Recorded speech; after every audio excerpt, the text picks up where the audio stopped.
¿Conoce usted al Dios que nos ve en cada circunstancia de la vida? Bueno, Él es el viviente que me ve.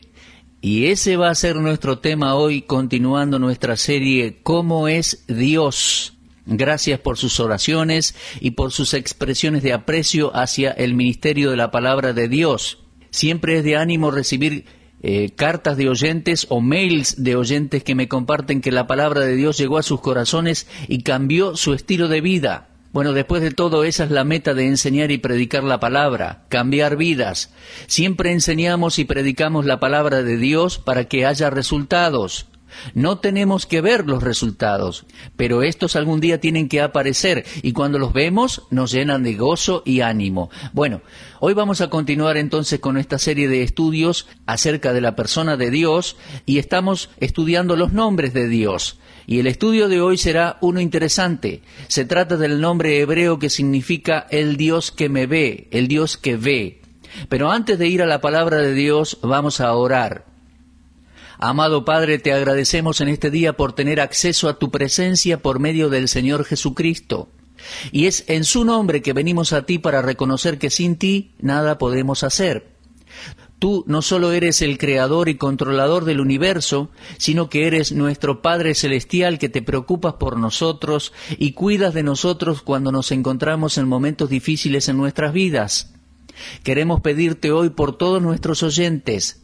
Te pedimos por los jóvenes y por las personas mayores, para que tu palabra llegue y supla cada necesidad.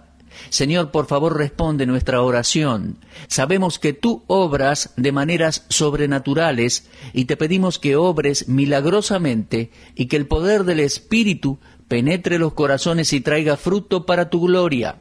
Te lo pedimos en el nombre del Señor Jesús. Amén. Muy bien, regresamos hoy con uno de los nombres hebreos de Dios. En el Antiguo Testamento nos revela mucho de su carácter. Se trata de el nombre El Roi. Son dos palabras, El Roi. Significa, como ya vimos, Dios, la palabra El, y Roi nos da la idea que vamos a desarrollar en este programa. Este nombre, El Roi, o el Dios que me ve, aparece por primera vez en la Biblia bien al principio. Fue adjudicado a Dios por primera vez por una sierva egipcia que se hizo fugitiva de sus amos, Abraham y Sara. Esa sierva era Agar, la sirvienta egipcia que Abraham trajo desde Egipto con él. Ella trabajaba en la casa, y cuando Sara y Abraham trataron de ayudar a Dios para concebir el hijo de la promesa, cuando Dios le dijo a Abraham que él sería padre y Sara se sintió como que estaba quedando fuera de la escena, teniendo la edad que tenía, cerca de los 100 años, sugirió entonces que Abraham tuviese el hijo por medio de Agar, lo cual así hicieron y fue así como nació Ismael. Esto creó un gran problema en la familia. Bueno, como dije, el nombre fue utilizado por primera vez por esta sirvienta. Tal vez recuerde cuando Abraham dejó Ur de los Caldeos. Él recibió una promesa específica por parte de Dios, el cual le dijo que haría de él una gran nación. Los años pasaron y Abraham y su esposa no tenían hijos, y Dios había sido muy específico al decirle que tendría un hijo. Al aceptar la sugerencia de Sarai, su mujer, la sierva entonces fue tomada para darle un hijo a Abraham. Ahora, no era algo fuera de lo común en aquellos días que una mujer que no podía tener hijos le diera la sirvienta a su marido para tener hijos para ella, ya que era inaudito para una mujer casada no tener hijos. Repito, especialmente en aquella cultura antigua. Entonces, en respuesta a la sugerencia de Sarai, Abraham obedeció y Agar concibió. Ahora, eso fue el principio de la angustia para ese hogar. Y yo diría que se trató del comienzo de la angustia para gran parte del mundo. Esto hizo que Agar se sienta superior y ella comenzó a mirar a Sarai, su ama, con desprecio. Y tal actitud por parte de Agar trajo una respuesta muy amarga de Sarai, por lo cual ella comenzó a tratarla con severidad. Y cuando la tensión entre estas dos mujeres se hizo insoportable para Agar, ella recogió sus pertenencias y huyó. Permítame leerle la historia, se encuentra en el libro de Génesis, capítulo 16. Al leerla de la palabra de Dios es como que cobra vida. Sarai, mujer de Abraham, no le daba hijos, y ella tenía una sierva egipcia que se llamaba Agar. Dijo entonces Sarai a Abraham: ya ves que Jehová me ha hecho estéril, te ruego pues que te llegues a mi sierva, quizás tendré hijos de ella. Y atendió a Abraham al ruego de Sarai, y Sarai, mujer de Abraham, tomó a Agar su sierva egipcia, al cabo de 10 años que había habitado Abraham en la tierra de Canaán, y la dio por mujer a Abraham su marido. Y él se llegó a Agar, la cual concibió, y cuando vio que había concebido, miraba con desprecio a su señora. Entonces Sarai dijo a Abraham: mi afrenta sea sobre ti.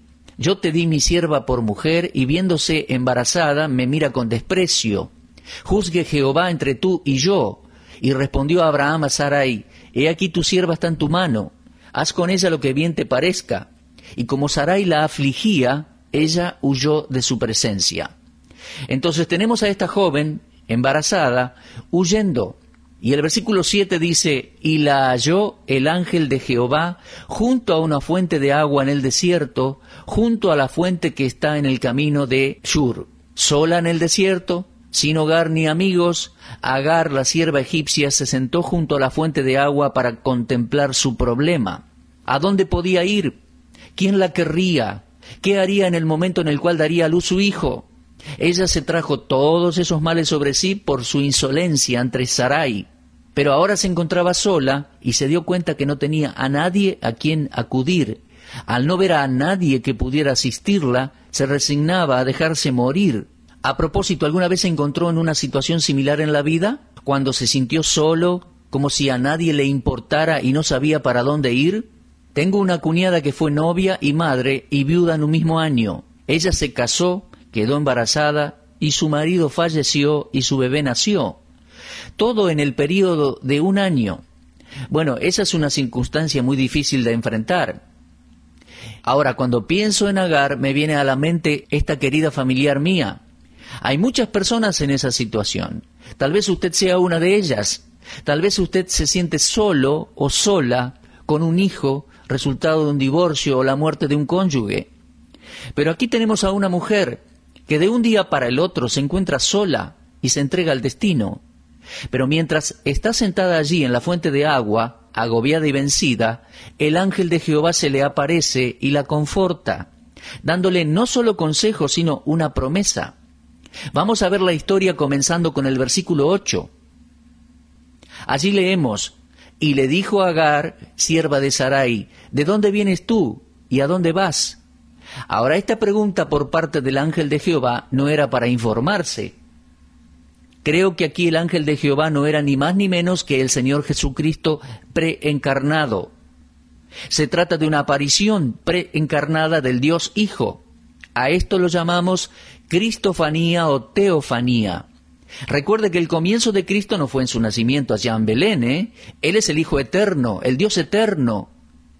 Desde que existe Dios, existe el Hijo, y en el Antiguo Testamento se hace presente de distintas maneras. Y cuando usted lea el ángel de Jehová, la mayoría de las veces, aunque no siempre, se trata de una teofanía. Y yo creo que fue Cristo Dios quien apareció a Agar y le dijo: ¿de dónde vienes y a dónde vas? Y ella respondió: huyo de delante de Sarai, mi señora. Y le dijo el ángel de Jehová: vuélvete a tu señora y ponte sumisa bajo su mano. Le dijo también el ángel de Jehová: multiplicaré tanto tu descendencia que no podrá ser contada a causa de la multitud. Ahora, solo Dios puede hacer eso. Solo Dios puede producir vida. Entonces, aquí está la promesa, que con Ismael vendría mucha prosperidad. Además, le dijo el ángel de Jehová: he aquí que has concebido y darás a luz un varón, un hijo, y llamarás su nombre Ismael, porque Jehová ha oído tu aflicción, y él será hombre fiero, o sea, un hombre del desierto. Y así son los árabes. Su mano será contra todos, y la mano de todos contra él, y delante de todos sus hermanos habitará.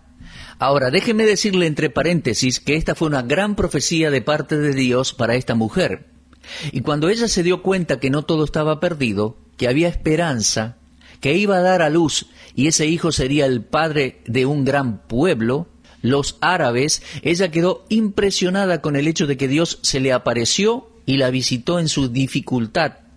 impresionada a tal punto que se inspiró y en ese mismo momento llamó a Dios por ese nombre, el Roi, el Dios que me ve. Fíjese en el versículo 13, entonces llamó el nombre de Jehová, que con ella hablaba. ¿Se da cuenta la expresión? El ángel de Jehová. Aquí dice Jehová que con ella hablaba. Tú eres Dios que me ve, porque dijo, ¿no he visto también aquí al que me ve? Ahora en hebreo es el Roi, el Dios que ve, el Dios que comprende. Yo soy el Dios que se interesa. Y el nombre que Agar le dio al pozo es tan rico en significado como el nombre que le dio a Dios. ¿Y cómo nombró ella al pozo? Bueno, lo encontramos en el versículo 14, por lo cual llamó al pozo, pozo del viviente que me ve. El que me ve, el Roi, ese es nuestro Dios. Y ella nombró al pozo con ese nombre. Ella siempre recordaría ese lugar a donde Dios vio y suplió su necesidad, a donde lleno de gracia vio su aflicción. Qué hermosa revelación de Dios, ¿no? El Dios que vive y el Dios que nos ve. Sí, mis queridos amigos, Él es el Dios que me ve.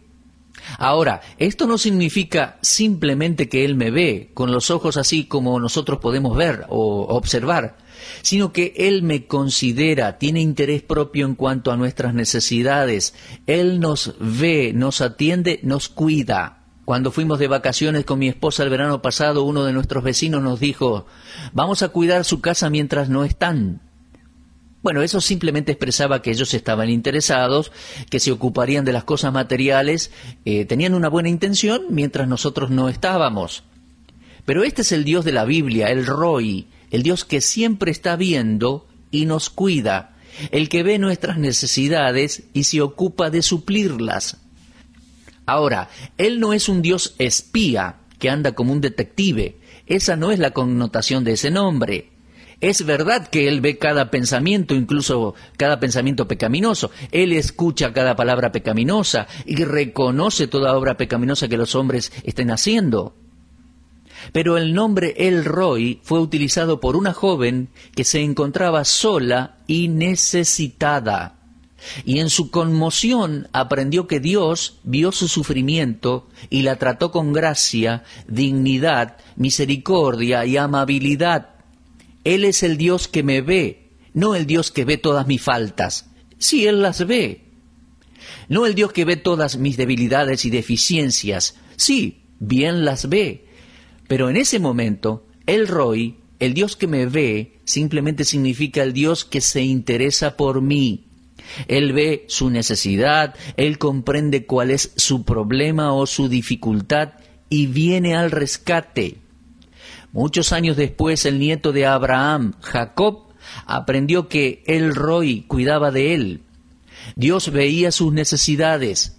Cuando Jacob fue a Padán Aram a buscar una esposa y cuando finalmente conoció a la mujer de sus sueños y le propuso matrimonio, su padre dijo que consentía bajo los términos de que Jacob trabajaría 7 años para él.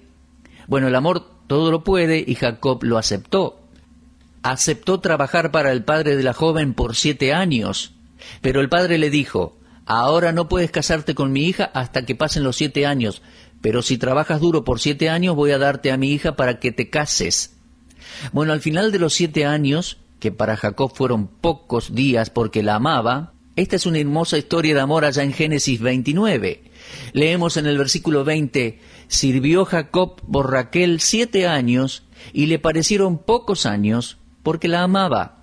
El amor puede transformar años en días, ¿no? Desde ya que fue así en aquella ocasión, 7 años le parecieron pocos días. Él debe haberla amado de verdad. Bueno, al final llegó el casamiento, pero después de la ceremonia, Jacob se llevó una sorpresa poco grata. Lo habían engañado. Ahora, en aquel entonces, en todos los casamientos, las mujeres llevaban un velo, no un velo translúcido como se estila en el occidente, sino un velo que cubría todo el rostro por completo. Después de la ceremonia, él se enteró que no se había casado con la joven que él amaba. La persona con que se había casado no era Raquel, la que amaba, sino que era su hermana Lea. Su flamante suegro entonces pasó a decirle que la ley de aquella comunidad demandaba que la de más edad se debía dar en casamiento primero. y le dijo: lo siento mucho, pero es así, es una de las reglas de este lugar, tenemos que entregar a la mayor primero. Bueno, todos reconocieron la injusticia del asunto, ya que si esa era la regla del lugar, se habrían puesto en claro las cosas desde el principio. Labán tendría que haberle dicho a Jacob: bueno, aquí tenemos la siguiente política. Pero él no le había dicho nada, así que cuando Labán le pidió que trabajara, el suegro, le pidió que trabajara otros 7 años por la menor, abusó del pobre Jacob. Versículos 27 y 28 relatan la historia. Le dijo: cumple la semana de esta y se te dará también la otra. Por el servicio que hagas conmigo, otros 7 años. Bueno, serían 14 años de trabajo para este hombre para poder tener la mano de la mujer que amaba. Bueno, Jacob consintió, ya que amaba a Raquel de veras. Así que se quedó con Labán por 20 años, en los cuales Labán le bajó el salario 10 veces. Qué años miserables que pasó Jacob en sufrimiento por amor a esa mujer. A veces uno se pregunta, ¿se justifica tal precio por una mujer? Bueno, desde ya que Raquel lo era para Jacob. Y espero, mi amigo, si usted está escuchando este mensaje, que tenga un amor así para con su esposa.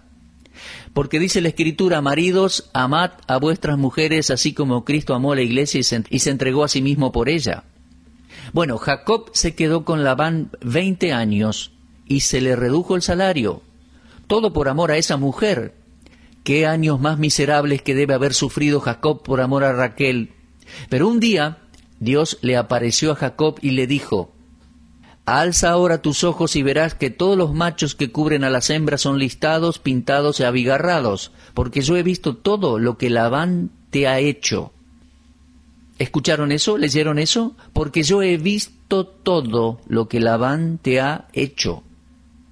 El Roy había sido testigo de todo, y era él quien cuidaba a Jacob. Ahora, esto debe haber sido muy reconfortante para Jacob. Y amados, cuando usted y yo estamos pasando por aguas turbias, cuando se nos hizo una injusticia, cuando alguien se aprovecha de nosotros, cuando alguien no nos dio el amor que necesitábamos y queríamos, siempre recuerde, Dios todo lo ve, todo lo ve. El Roy comprende y Él tiene un mensaje reconfortante para usted. Bueno, los años pasaron y Dios guardó su promesa a Abraham, la cual confirmó a Isaac y a Jacob, por lo cual a esta altura la simiente de Abraham se había transformado en una pequeña nación. Pero eran una nación cautiva en la esclavitud por los egipcios.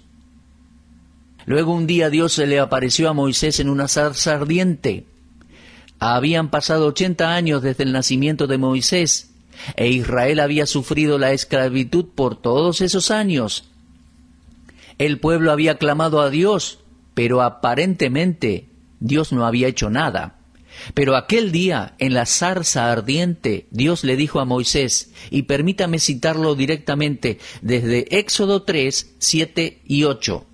Dijo luego Jehová: he visto la aflicción de mi pueblo. ¿Se da cuenta el valor de esas palabras? El Roy, el Dios que ve. He visto la aflicción de mi pueblo que está en Egipto, y he oído su clamor a causa de sus detractores, pues he conocido sus angustias, y he descendido para librarlos de mano de los egipcios, y sacarlos de aquella tierra a una tierra buena y ancha, a tierra que fluye leche y miel.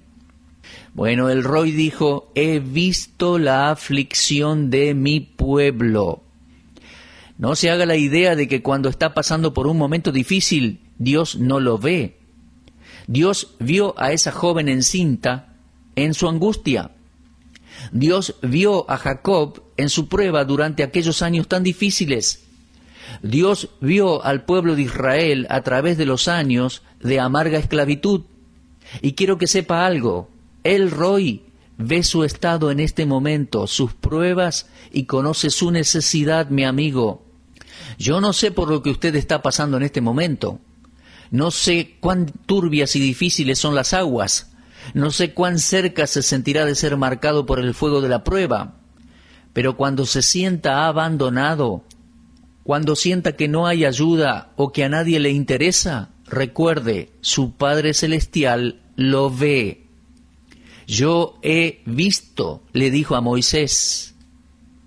Cuando nuestro Señor le escribió a la iglesia en Esmirna, en Apocalipsis 2:9, le dijo, yo conozco tus obras y tu tribulación y tu pobreza. ¿Lo ve? Él conocía, sabía todo en cuanto a esa iglesia y sus hechos, la persecución que habían sufrido y el odio, y por eso los animaba. Nada que yo no vea va a tocarlos. Oh, amados, cuánta consolación tenemos en Cristo. Sea cual fuere su prueba, donde sea que se encuentre, confíe en este pensamiento.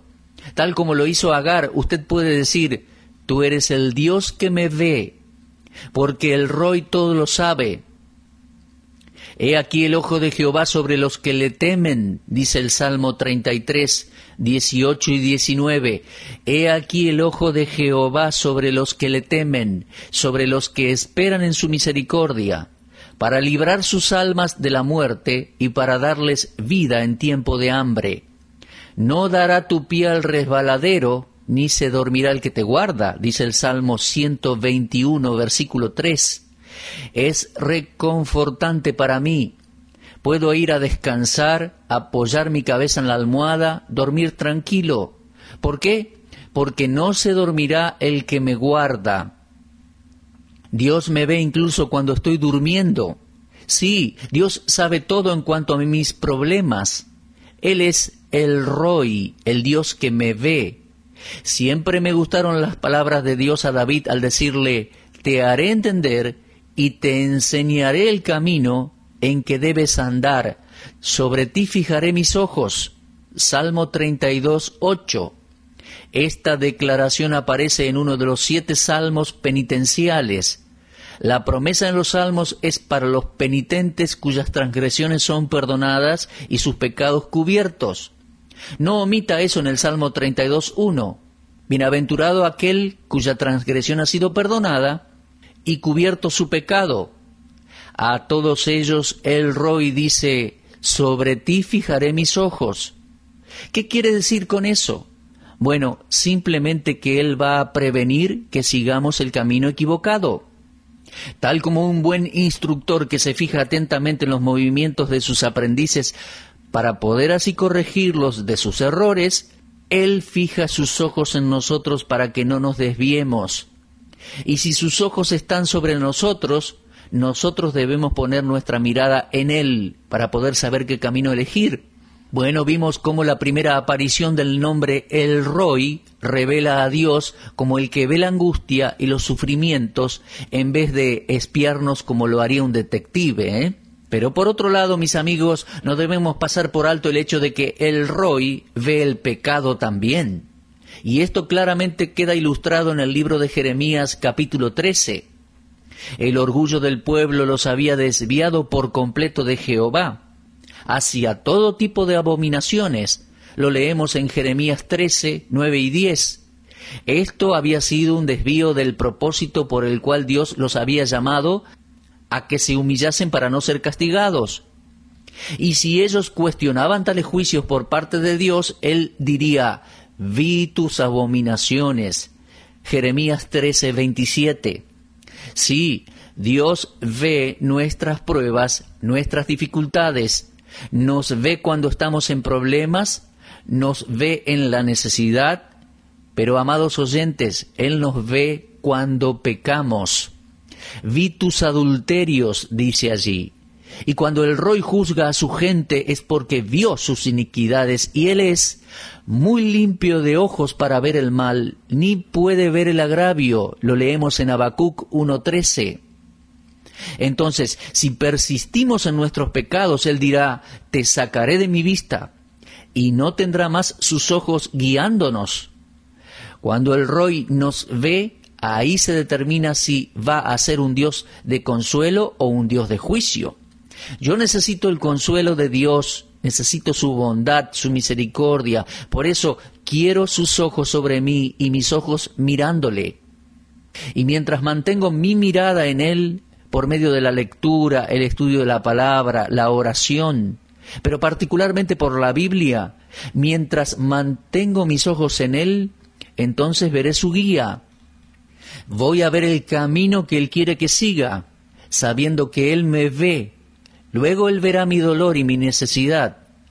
Dios nos ve, amados, sea donde sea que estemos, sea lo que sea que estemos haciendo. No podemos escondernos de Dios. Él es el Dios que todo lo ve, Jehová el Roi. Ahora, este Dios no es ni más ni menos que el Señor Jesucristo. Él es el que murió en la cruz para acercarnos a Dios y salvarnos de nuestros pecados. Espero que usted confíe en Él. Sus ojos están sobre usted, mi amigo, de la misma manera que sus ojos están sobre las aves. Y Él quiere ocuparse de usted más de lo que hace por las aves, Confíe en Él. Usted tiene un Dios que lo ve. Él ve su necesidad en cada circunstancia. Fueron los ojos de Él que vieron a la viuda pobre entregarlo todo. Su mirada se dirigió exactamente a Pedro aquella noche en que lo negó. Él nos ve, nos ama y quiere rescatarnos de nuestras miserias. Acérquese a Él y Él se acercará a usted. Bueno, en nuestro próximo estudio vamos a ver el nombre Jehová Jiré, el Señor que provee. Y espero que este mensaje haya sido de bendición para usted. Esperamos que se comunique con nosotros y Dios mediante nos volveremos a encontrar en nuestro próximo programa. Será hasta entonces y muchas gracias.